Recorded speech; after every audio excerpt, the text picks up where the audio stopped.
Hey guys, welcome back to my channel. This week I thought I'd talk a little bit about how I go about doing my dressage freestyles. It's not without help, but I thought I'd give you some tips and some ideas of how to start. It's so much fun to do, so I recommend anyone giving it a go. Let's talk about why you should give dressage to music a go. Number one, riding to music is so much more fun. It gives you a real buzz the moment you hear your music kick in and you're going up that centre line.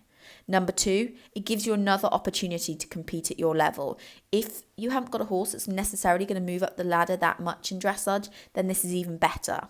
Number three, you can really create a test that suits your horse. So highlight the parts that they're best at and maybe be a little bit clever at where you put the bits that they're not so good at in the arena. Number four, artistic marks means that you've got a much better chance of doing well. It's not all about the technical movements. You can be super creative and get great marks for that, meaning that your scores will go up. Let's talk about maybe some of the issues you might come across. Number one, it's going to cost you. Unless you put your music to your floor plan together yourself, you're going to have to pay someone professionally to do it. Number two, I actually find riding them harder. Even though I love doing them, I find them more stressful riding a freestyle than a normal test. Number three, it can take some time to create it. So if you're going to do it, get on with it and do it soon. Number four, it's not a big issue, but you have to hand your CDs in at championships and regionals before the class starts. So if you're last to go, you're in for a good few hours wait. When it comes to choreographing your floor plan, remember to use all of the arena. And it's a freestyle, so you don't have to go marker to marker. Use the in-between markers, but make sure it's symmetrical. What you do one side, do the other. Whether you decide you want to create your own dressage floor plan or you want a professional to do it for you, your next step will be making sure that you have purchased from BD exactly what is required at your test level in freestyle. Then you get the fun bit.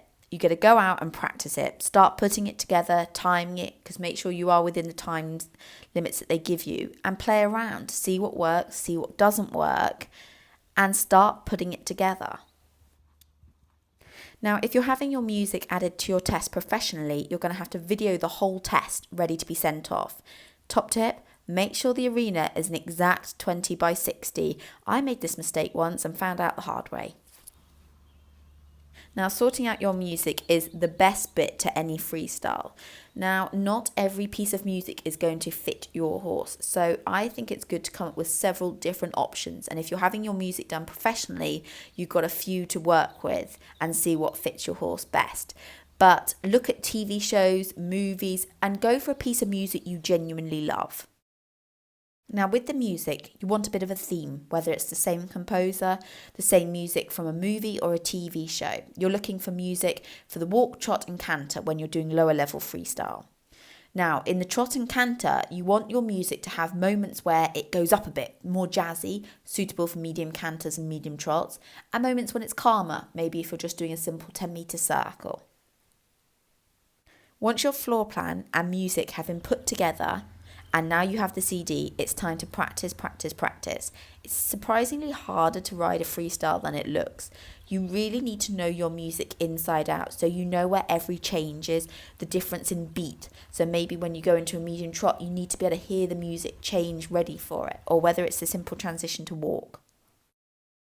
When it comes to competition day and you're riding your freestyle, it can be very easy to get slightly ahead of the music or slightly behind.